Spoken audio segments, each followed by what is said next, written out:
Olá, viva! Sou Carlos Piteira de novo, investigador do Instituto Oriente, e cá estou eu novamente neste espaço de falar de Macau, que está inserido num podcast sobre falar sobre a Ásia, dinamizado pelo Instituto Oriente, da Universidade de Lisboa, e que tem como pretensão fazer chegar informação sobre a Ásia. Nomeadamente, nesta rúbrica, o que nós pretendemos é falar de Macau. E falar de Macau não é nada melhor do que pôr uma conversa com pessoas que têm ligações a Macau de formas múltiplas e variadas. E hoje tenho comigo, precisamente, o meu amigo de longa data, José Boças, um homem dos sete instrumentos, multifacetado, que tem pelo menos ligações a Macau como radialista, portanto, na TDM durante um bom período, produtor de espetáculos, um homem ligado à cultura, editor, portanto, nomeadamente tem uma editora que é a Tradição, já vamos falar um pouco mais sobre ela, mas é um homem com múltiplas facetas e, obviamente, com afetos sobre o Macau. Afetos, opiniões, que vai ser interessante ouvirmos falar aqui um pouco durante algum tempo. E, antes de mais, José Moças, como é que estás? Olá, boa tarde, meu querido amigo Carlos Piteira. Estou bem, como nós agora costumamos dizer, estou vivo. E nota-se, não é? Porque estou a falar. Sim, senhor. E agradeço o convite, que para mim é um convite bastante interessante, porque falar de Macau é sempre, para mim, muito agradável, porque foi uma parte importantíssima da minha vida. Foram 11 anos, não só pelos anos que lá passei, mas por aquilo que trouxe lá. Foram 2 filhos que nasceram lá, portanto, 2 macaenses. Claro. E isso, a minha ligação a Macau fica para sempre. E, por isso é que eu quase que perguntaria assim, Macau continua, o que é que continua a representar para ti na tua, na tua vida de hoje, né? Enquanto lógica de fazer a tua pertença a Macau, e estarmos aqui a falar sobre Macau, a razão, não é? Para estarmos a falar sobre Macau. Macau foi uma experiência que me surgiu inesperadamente, a meio dos anos 80, porque eu tinha concorrido para o tribunal há muitos anos e pensei que isso não ia acontecer, e de repente recebi uma carta a dizer-me que tinha sido selecionado como um dos 3 escrivães de direito que iam trabalhar no tribunal em Macau.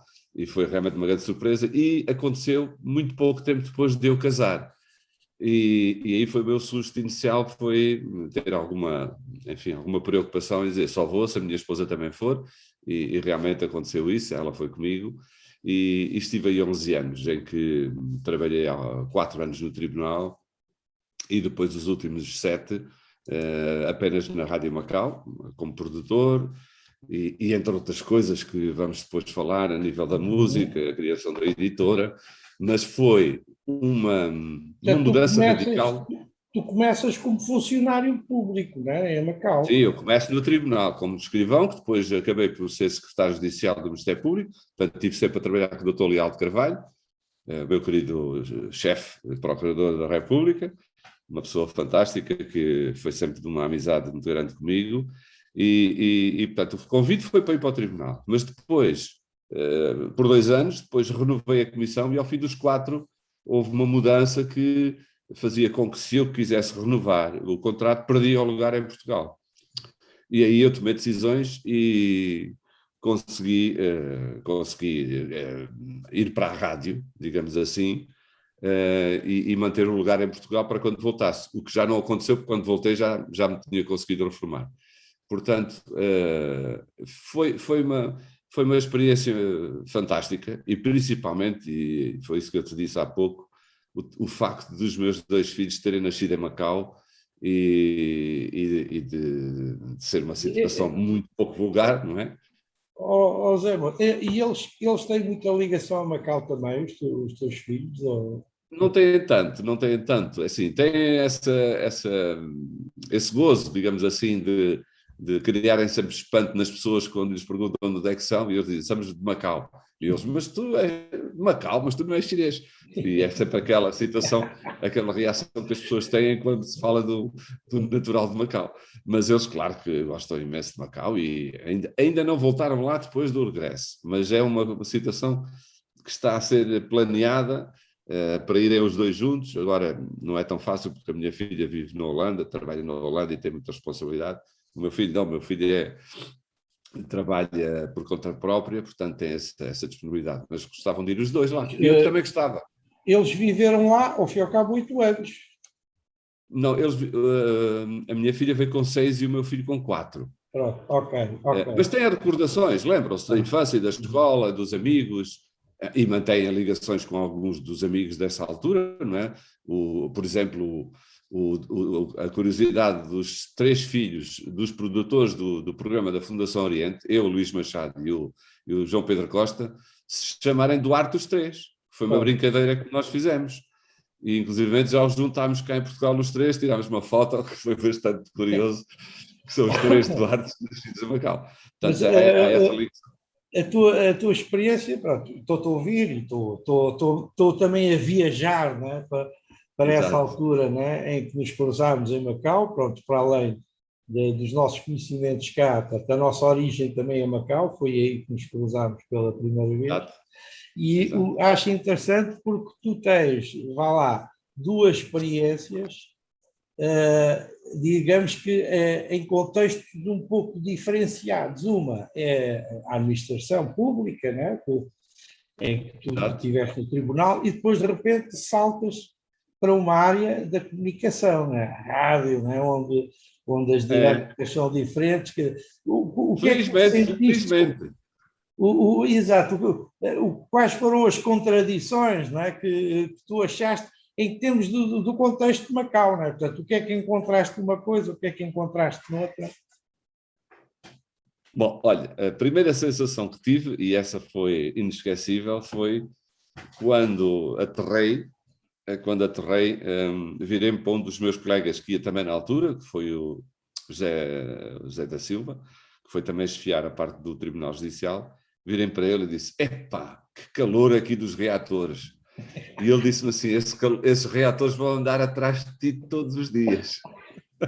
Porque ele já tinha estado em África e disse, isto é igual à África, isto é a umidade, é o calor. E eu disse, tu estás a brincar comigo? Portanto, essa foi a primeira imagem de Macau, que foi aquele calor com umidade que nos perseguia todos os dias. Mas, moças, é engraçado porque essa situação repete-se, está por N pessoas, quer dizer, ou seja... Claro, porque é um impacto muito forte.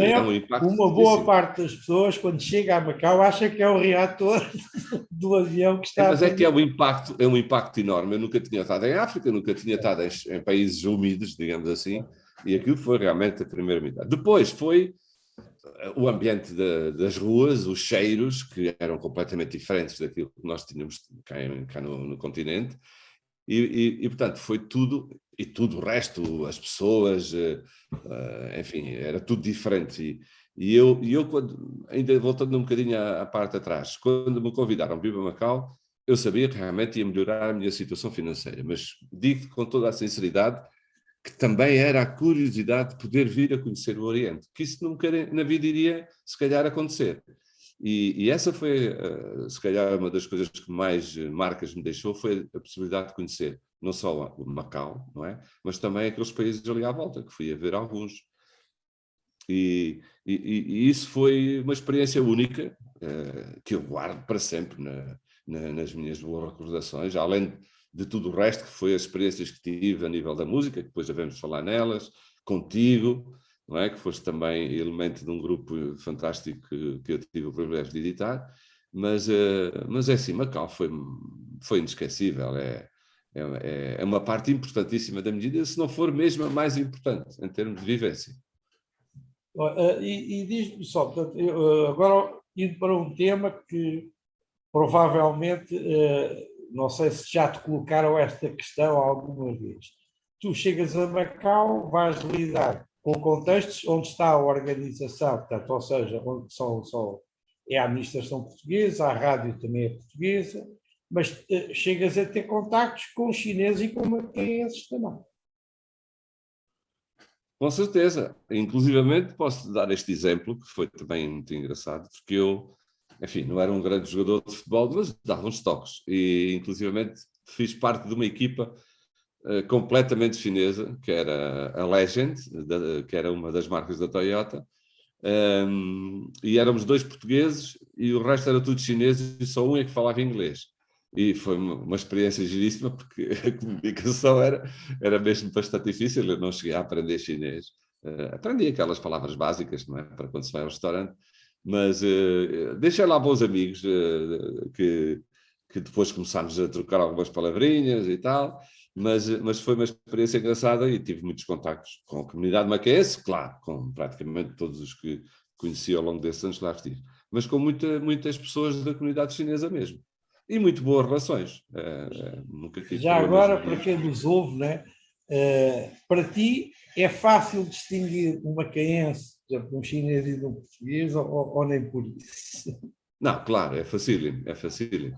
Facílimo, quer dizer, em termos de fisionómicos, penso que sim, que é fácil.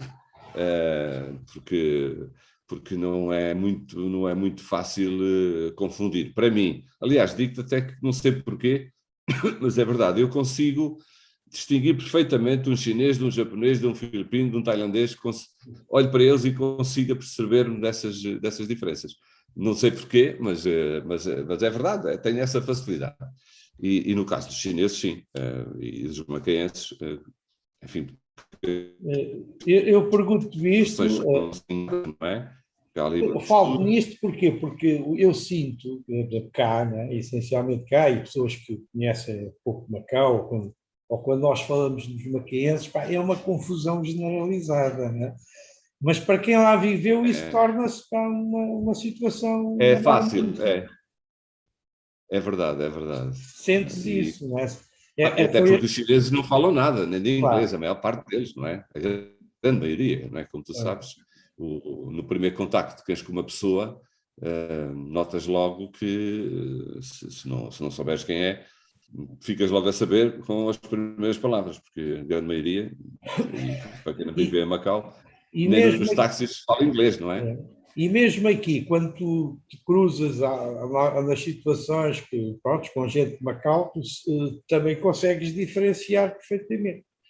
Sim, tenho essa facilidade. Assim, é claro que as pessoas com que me cruzo normalmente são aquelas que eu já conhecia, mas às vezes na brincadeira, quando vejo pessoas de traço chinês na rua ou não sei o quê, até brinco e faço-lhes uma saudação em Chosan ou não sei o quê, ver o que é que eles dizem, não é? Não, Ver eu se acho que isso, reagem. eu penso que a questão de Macau, não é, passa muito por vivências, não é? Pronto, e a ideia de nós trazermos pessoas, não é, que tenham vivências de Macau é precisamente para que quem não tenha, não é, ou quem já tenha ido também, faça paralelos, não é, sobre a visão de cada um sobre Macau. Não é?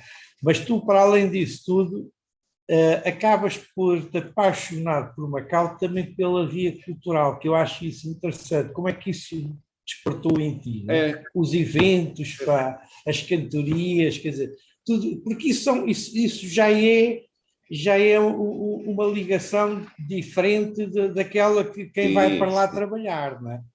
Cresceu qualquer Só coisa. como funcionário, exatamente. É. Não, mas isso foi curioso, sabes? Há uma explicação muito engraçada para isso. Antes de ir para Macau, ainda quando eu estava em Lisboa, portanto, eu quando fui para Macau estava em Caminha, como escrivão, mas estive lá só 2 anos, de 84 a 86. Mas no ano anterior, 83, eu fui convidado, depois de me ter conversa com um radialista em Lisboa, que era o Henrique Boto, Humberto Boto, aliás, fazia um programa no Rádio Clube Português, eu meti conversa por causa de um programa dele, ele convidou-me e eu fui convidado dele em 2 programas no Rádio Clube sobre músicas do mundo. E aconteceu que ele levou-me ao diretor de programas e disse, olha, não querias fazer aqui um programa sobre essa matéria, porque o Humberto vai sair para outra área? E eu fiquei um bocado assustado, porque era o Rádio Clube Português, nunca tinha feito rádio, mas ficou-me aquela vontade de fazer qualquer coisa. E quando fui para Caminha, comecei a fazer um programa na rádio em Caminha. Ou seja, Assim que cheguei a Macau, a primeira coisa que fiz foi à Rádio Macau e encontrei uma pessoa que infelizmente já faleceu, que era a Madalena Ribeirinho, que era mulher de um colega meu no tribunal em Lisboa, que é uma coisa curiosa. E eu encontrei e ela disse, estou na rádio. Eu disse, estás? Epá, eu queria fazer um programa na rádio. Foi aí que começou a minha colaboração na rádio, com o tal programa Arca do Velho, não é? Em que eu escrevia na tribuna e depois fazia os programas. E foi aí que começou a minha ligação à Rádio Macau, a sério. Que depois transformou profissionalmente mesmo. Moças, fala lá um bocadinho da estrutura do programa e como é que a coisa... O programa Arca do Velho era o seguinte: a minha área de especialidade, digamos assim, são as músicas do mundo, ou seja, as músicas de raiz tradicional e folclórica, digamos assim. E eu já tinha muitos discos, e então o meu programa era divulgar um pouco a música do mundo inteiro. Mas esse programa, quando eu comecei de uma forma um bocado radical, ou seja, não facilitei nada. E então eram programas que não eram muito fáceis de ouvir. E isso gerou alguma controvérsia, digamos assim, no bom sentido, porque as pessoas brincavam, ei, para lá vem aquela música da pedra e não sei o quê e tal. O que é certo é que toda a gente falava no programa. E eu comecei a aligeirar aquilo que ia fazendo no programa. Comecei a dar coisas mais fáceis de ouvir e realmente o programa tornou-se um grande sucesso, tanto que eu comecei depois a escrever na tribuna todas as semanas em que eram publicados os textos do que ia ser o programa nesse dia. E pronto, e depois o programa continuou, depois mudou de nome, e depois fui para a rádio em 1990 já a tempo inteiro, ou seja, fazer rádio como locutor, fazer a mesma o meu programa das músicas, e também produzir o programa da Fundação Oriente, não é? Que depois, no final de me vir embora, era o Café Oriente, não é? Tu conheces e lembras-te perfeitamente, com os tais produtores, eu, Luís Machado e o João Pedro Costa, e o Hélder Fernando também. Fernando também. Vocês acabam por marcar a Rádio Macau, pá, durante um período interessante que foi da pré-transição, não é? Não foi nada fácil, não é? Do ponto de vista de manterem uma linha. Foi uma experiência muito interessante. Eu vim em 97, depois eu estive lá até 97, ou seja, estive de 86 a 97 e a Rádio Macau, enfim, tinha alguns programas bastante interessantes. Eu lembro o programa que o Luís Machado fazia com o João Mourinho, o Macau ao Vivo, que era um programa muito bem elaborado, bem produzido, em que gravaram e deixaram como registro as grandes figuras da cultura macaense. Exatamente. Toda a gente passou por lá. E é um arquivo que valia a pena um dia ser editado para a história de Macau. Eu sei que o Luís Machado tem essas bobinas, mas ele não tem vida, se calhar, para tratar isso, mas era uma pena. Isso era matéria de património oral, não é? Ao áudio. Exatamente, não é? Exatamente. Porque as grandes personalidades de Macau, todas elas passaram verdade. por essa programação. O senhor Manuel Teixeira, sei lá. E deixaram testemunhos, não é? Deixaram testemunhos, não é? Henrique Sena Fernandes, esses mais importantes, sei lá, agora estava a ver se me lembrava. Celina Veiga de Oliveira, sei lá, tanta gente basta teres mencionado o Manel Teixeira, né, que é uma figura. Sim, né, exatamente. Já faleceu. Que eu agora não me lembro o nome, que já me esqueci, mas o próprio Adé, não é? Que eu depois editei também em disco, não é? O José dos Santos Ferreira e muitas outras personalidades, as mais importantes todas. E já, portanto, agora saltando para a outra dimensão, não é? De repente começas a produzir material discográfico para que de alguma forma deixas uma herança daquilo que era Macau naquela época do ponto de vista musical, que é espetacular falar lá um bocadinho dessas. Porque é que saltaste para essa dimensão, não é? A tradição nasceu... Criaste mesmo uma editora. Um bocadinho sem ser... Exatamente, criei a editora em 92 e a editora resultou de uma coisa curiosa que foi uma bolsa da Fundação Oriente, quando naquela altura a Fundação, e agora ainda continua a lançar bolsas, eu candidatei uma bolsa para estudar a música da China, da Índia e do Japão.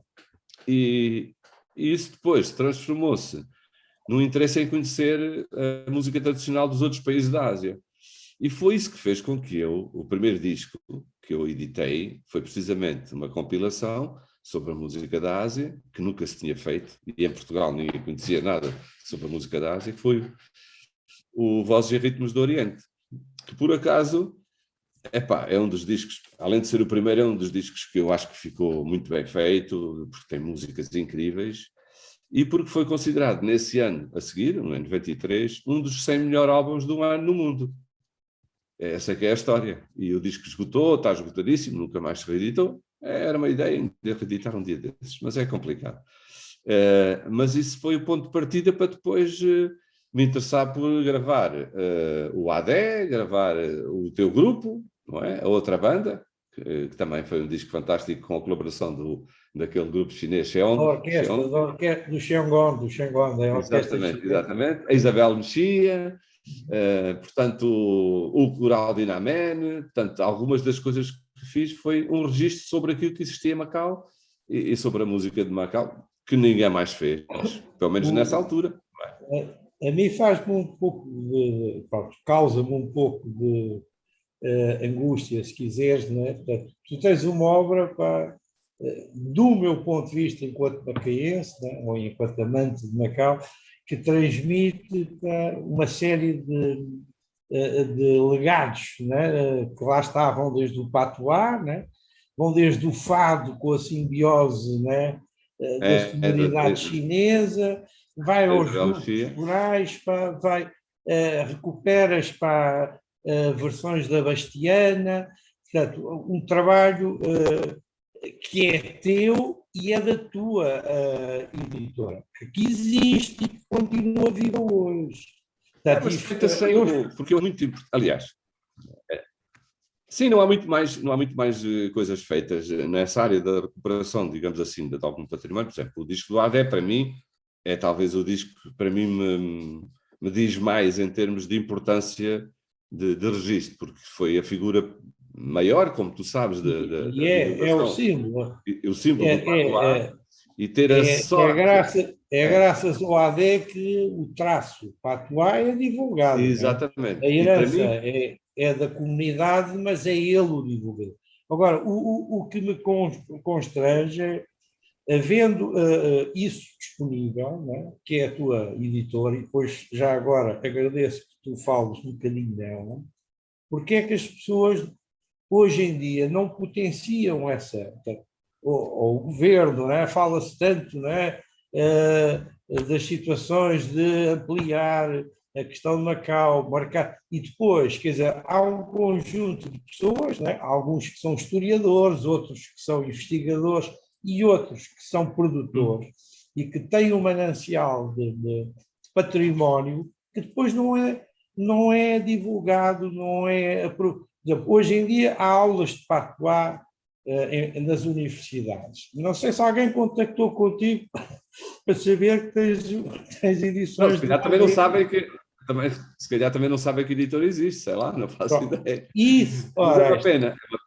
Se calhar tocaste num ponto que é, pronto, eu sei que tens outros projetos hoje em dia, né, na tradição, mas um traço identitário da tradição é Macau, independentemente das outras obras que tu tens. Quer dizer, sim, nasceu lá. Não sentes esta necessidade de que alguém deva de contactar com alguém ligado a Macau, obviamente, porque é nessa vertente que estamos a falar, que devia contactar contigo e dizer, olha, o que é que você tem aí de Macau para a gente aproveitar?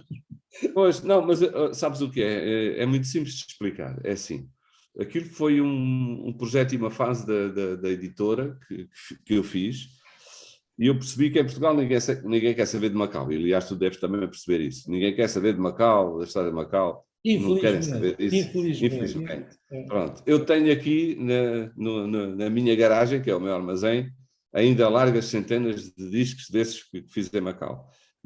Porque aqui em Portugal não se vende um disco.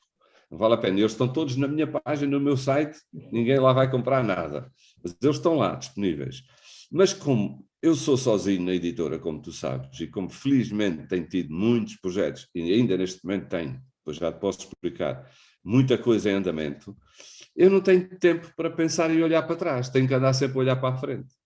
Por isso é que, e mesmo assim não é fácil, porque eu já tenho demasiados projetos só para mim, e infelizmente nos últimos tempos têm sido projetos que eu considero, porque é verdade, têm sido projetos importantes, e vão outros aí a caminho, e que me dão muito tempo de ocupação e eu não consigo parar para me preocupar com aquilo que os outros decidiam preocupar, digamos assim, não é? Eu Eles iam entendo. ir procurar o que é que há sobre Macau. Procuravam, encontravam. Não, E aí contactavam. Zé Moças, eu entendo e eu acho que tu fizeste aquilo que tinhas que Está fazer. feito, está feito. Ele está feito. A questão que eu coloco agora a quem nos ouve, né, é porque é que, né, não potenciam aquilo que tu tens, não é eu até oferecia os discos, se fosse preciso, eu até os oferecia. Não, porque eles estão aqui a criar espaço. Eu sou-te sincero, aliás, tu lembras perfeitamente quando foi aquele encontro lá na Fundação Oriente, no Museu Oriente. Eu levei discos e deixei discos para o João Amorim, deixei discos para ti. Eu queria que isso circule pelas pessoas, não é o objetivo de vender sequer. Claro, olha, agora o António Correia, era para me ter encontrado com ele em Lisboa, por exemplo, que eu fiz um disco dele. Eu disse, eu levo já aí um baú de discos para lhe dar para você vender, para tu ofereceres, que eu trato por tu. Não sei o quê, depois acabei por não ir. Mas isto é um exemplo. Eu não quero deixar de frisar pelo menos duas obras tuas que eu acho que são o teu ex-libris, do ponto de vista daquilo que é um trabalho de investigação sério, cultural e de dimensão asiática, onde Macau está presente. São duas coisas que eu acho que são fortíssimas. Uma é a Viagem dos Sons e a outra é a Viagem dos Sabores. Estamos aqui com duas questões centrais. A Viagem dos Sabores não é minha, é só a Viagem dos Sons. Não, mas tu participaste na Viagem dos Sabores também. Não, é assim, eu fiz a coleção A Viagem dos Sons, a Viagem dos Sabores era um outro trabalho, mas na mesma altura. Exato, eu corrijo. Vocês foram convidados pela Comissão dos Descobrimentos Exatamente, na Expo, António Espanha. no período da Expo, né? Precisamente para lançar isto. Onde estão duas situações, lá está a gastronomia na Viagem dos Sabores e depois a tua edição do Fala Vai, Fala Vai, que é a Viagem dos Sons, em que tu viajas pela Ásia e há um CD sobre Macau. Portanto, de qualquer forma, eu gostava que alunos, investigadores, curiosos que eventualmente nos viessem a ouvir, se quiserem entrar em contato contigo, como é que é a melhor forma para irem buscar o teu património, né? A melhor forma é a página da Tradição, que está na internet, com todas as obras editadas, tradição.com, não tem nada que saber.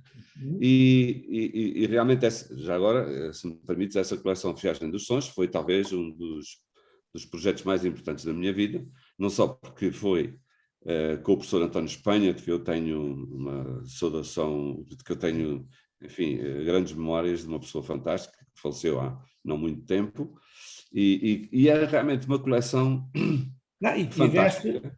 Tiveste a Susana Sardo, que é uma das... Sim, a coordenar a coleção, exatamente. E é uma coleção que nos mostra a influência da música portuguesa no mundo por onde os portugueses passaram. Desde Macau, Timor, o antigo Ceilão, que é o Sri Lanka, a Malaca, a Ilha de Sumatra na Indonésia, Brasil, Cabo Verde, Moçambique, São Tomé e Príncipe, enfim, os pontos de contacto por onde os portugueses passaram e que vestígios deixaram lá da nossa música, e não só, mas principalmente da música. É uma coleção de 12 discos que foi elogiadíssima, isso é verdade, pelo presidente da Smithsonian, e a Smithsonian, como eu costumo dizer, é a Gulbenkian do mundo, não é? A pessoa essa, que era o professor Anthony Seeger, que depois ficou meu amigo e com que eu já me encontrei mais vezes, e que ele elogiou a qualidade da coleção em todos os níveis, não só da parte da investigação, foi feita pelos melhores investigadores, e também pela qualidade gráfica que ela tem, porque é realmente uma caixa lindíssima com os 12 discos. Esse foi um projeto que me deu muito, muito gosto de fazer, sem dúvida. Que saiu em 98, na altura da Expo. Coleção oficial da Expo. Coleção oficial da Expo, exato. Eu só chamei este assunto, né, porque eu espero que haja gente que ouça este podcast e que seja gente curiosa ou que faça estudos sobre Macau e que recupere um bocadinho esta tua possibilidade, né, de seres uma fonte, né? Porque ao fim e ao As cabo... pessoas, quando ficam a saber da coleção, ficam mesmo surpreendidas, isso te garanto, todas elas. E isso acontece muitas vezes em conversas. Diz, a sério? Não sabia. Pronto, e é normal que as pessoas não saibam. Aliás, Também há uma culpada para isso, que foi a professora Simoneta Luz Afonso, que é culpada disto não ter sido divulgado porque ela escondeu as coleções do pavilhão, porque eu não fiz como ela queria. Não, e isso eu nunca vou perdoar na vida, isso não, já o disse em muitas situações e em muitos lugares, e volto sempre a dizer. Ela queria fazer umas caixinhas de plástico para vender como milho. Eu disse, isto é um projeto científico, ou é como eu quero ou não há coleção. E ela se porta fora, e eu acabei por fazer, porque o professor Espanha me deixou fazer, e aquele mando uma grande saudação para o sítio onde ele estiver, mas se não fosse assim a coleção não tinha saído. E cá está ela, está que eu tinha razão. Essa eu diria que é o teu ex-libris, mas eu gostava que depois fossem às outras escondidas, não é? As edições do AD. Sim, o AD para mim é um disco lindíssimo, porque eu acho que tem uma seleção engraçada, porque reúne um bocadinho de tudo, desde um bocadinho dos teatros, não é? Das canções, das anedotas, e também o facto de eu ter tido a sorte e o privilégio de o levar a estúdio para gravar. Portanto, ele ainda chegou a ir ao estúdio da Rádio Macau gravar. Era isso que eu ia dizer. Tu tens o AD em viva voz. Consegui levá-lo aos estúdios da rádio e lembro-me que essas gravações que ele fez, depois o João Pedro Costa fez uma sonoplastia com alguns sons de rua, gravados nas ruas de Macau, e acho que ficou lindíssimo. E eu adoro ouvir aquilo, é impressionante a voz dele, e ele fez aquilo de uma enfiada, nunca se enganou. Eu não vou ficar primeiro nem segundo take, nem terceiro take, para abrir, como diz o outro. Mas a conversa já vai longa, estás a ver? Nós colocamos-nos a falar de Macau e íamos por aí fora. Né? Mas eu vou ter que manter um bocadinho este padrão temporal, não é? Que é para que o podcast também tenha esta sequência. Né? E antes de mais, quero-te agradecer. Acho que é uma forma tão agradável de nós falarmos de Macau. Sempre. De uma forma informal, deixar as palavras fluir. E ao fim e ao cabo, ficamos todos para já vivemos memórias, não é? E depois ficamos com saudades, não é? Que são as duas coisas que nos acontece quando falamos sobre o Macau. Então da comida nem falo. Pois, nem chegámos aí. Nem chegámos aí. Mas ainda bem que você... O que quer dizer, ninguém sabe, portanto, se daqui a algum tempo eu não volto novamente para os meus convidados, não é? Para voltar a falar, lá está, de outras coisas. Mas eu hoje vou ter que ficar por aqui. Agradeço imenso a tua disponibilidade, a tua colaboração. Fica no ar, pelo menos, esta mensagem, que existe uma coisa que se chama tradição. Uma editora em Portugal, em Vila Verde, ali ao pé de Braga, com uma pessoa chamada José Moças, que tem um espólio e tem um património, né, intangível de alguma forma, porque é de cultura que estamos a falar, e que não custa muito aceder, basta contactá-lo. Né? Portanto, exatamente. Ele hoje tem outras coisas, né, como é natural, tem outros projetos, né, navega noutras águas, mas Macau está presente nele, né, e isso acho que nos deixou esta imagem, né, da marca Macau nesta conversa. Agradeço-te imenso, Zé Moço. Um grande abraço, Carlos, sempre ao dispor, sempre que queiras. Pronto. E fica em aberto uma próxima conversa a falar de Macau com alguém que terá também coisas a dizer sobre o Macau. Da minha parte, vou-me despedir, né? Com um grande abraço ao Zé Moças, e até um dia destes. Até um dia destes, Carlos. Obrigado.